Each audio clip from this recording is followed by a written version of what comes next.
Good morning, YouTube. Welcome back to another Motorsports production. So it's been a few days since I last made a video.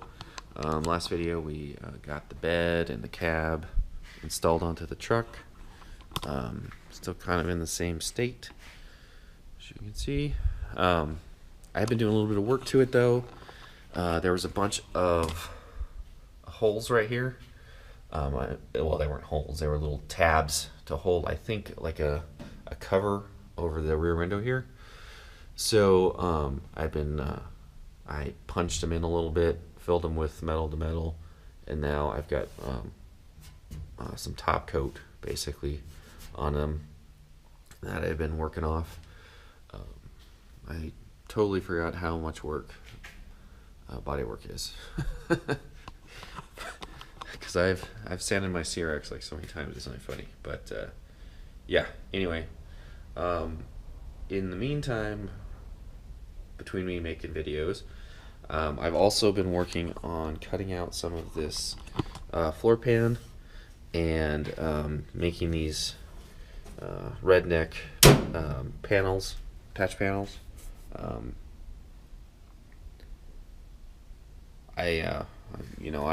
I know I'm making a risk here because there's a lot of rust in this area, and I know I'm just trying to save a few bucks on this one and replace these smaller sections and go from there. So that's what I did last night, was made these and got them fitted in. I've also been buying a lot of things, so I have a ton of parts coming for the truck, the inner fenders, the radiator support.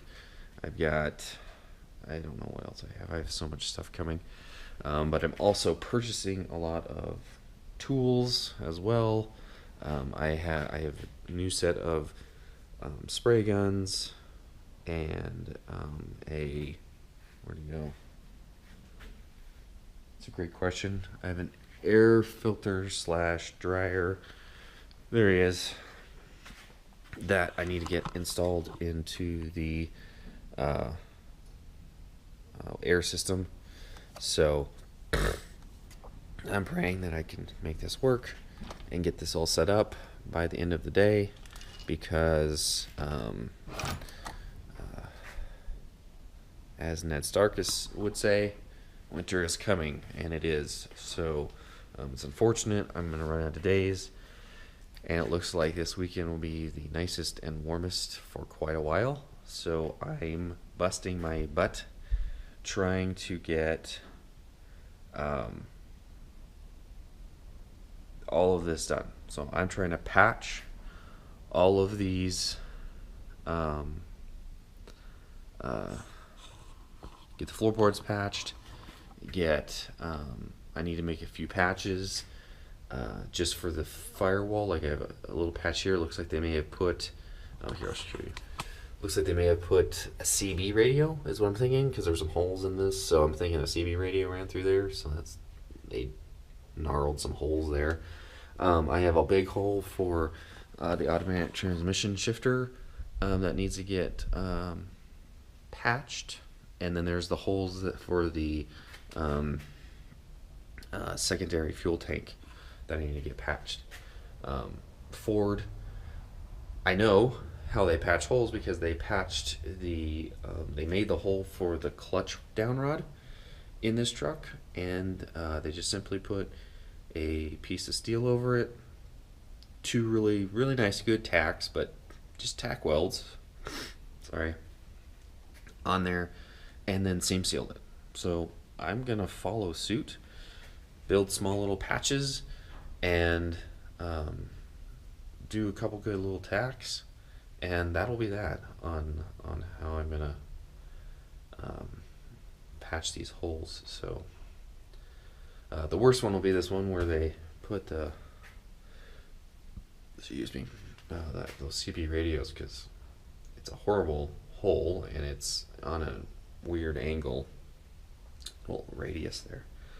So yeah, anyway, oh, But I finally purchased something I've been wanting for years, and that is this bad boy. Not specifically this one, but just a MIG welder. This is a Lincoln Electric 210 MP. I'm super excited about it. I've been wanting a MIG welder for a long, long time. My wife's father, my father-in-law, he gave me a stick welder a few years back, and it's come in so handy. I'm a horrible stick welder, and this is a pretty old machine, but it still gets the job done, and it really does work well. But I finally just bit the bullet and got a MIG welder, because let's get real, if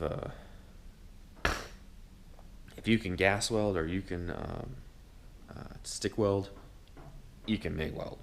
Anybody can MIG weld. I don't recommend starting with MIG welding because it's more expensive to get into.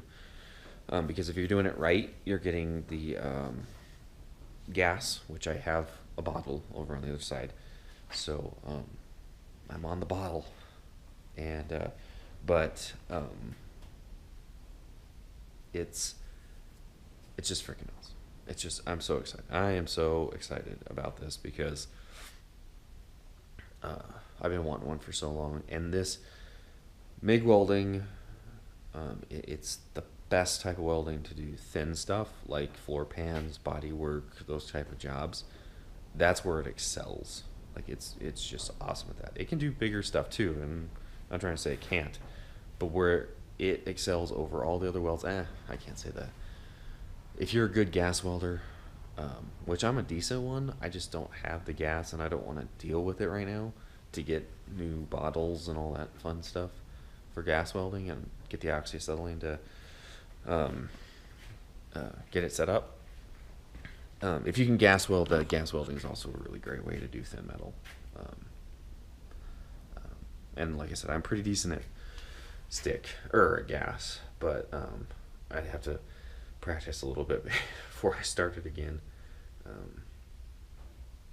Anyway, I say all that to say we got a MIG welder. We're going to make sure that these steel plates are still good. I need to do a little bit on this one. I just remembered.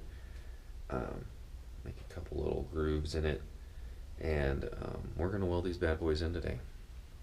So today is welding, sanding down the rest of this body filler I put in. Hopefully it's flat now, nice and smooth, and we also need to sand the whole entire cab down and get everything prepared and ready for paint. That's the goal, is to get this thing painted by the weekend. Fingers crossed, because God only knows that's going to happen, but we're going to try really, really hard to get there. It's going to be a lot of work. I'm also deciding on this rear window. So the sliders, I don't know if it was a package deal or if just certain trucks came with the sliding rear window, but my old truck didn't have it. I'm tempted to keep it, but I can't keep it because it's just ruined. The weather stripping is ruined. They don't sell the weather stripping for this stuff. You have to buy a whole new window. That's like another $150. I have a good window for the rear. All I would have to do is buy this, and I have to buy this one way or the other, the weather stripping. And if it's out of the way, it's a heck of a lot easier to paint. So, and you get to paint this groove, and there's no chance of you finding the wonderful green behind it after the fact. Of course, when I do go about it, you'd still have to tape out this side. So I don't know what I want to do yet. I'm still on the fence on that, but I gotta make a decision pretty soon if I'm gonna do this.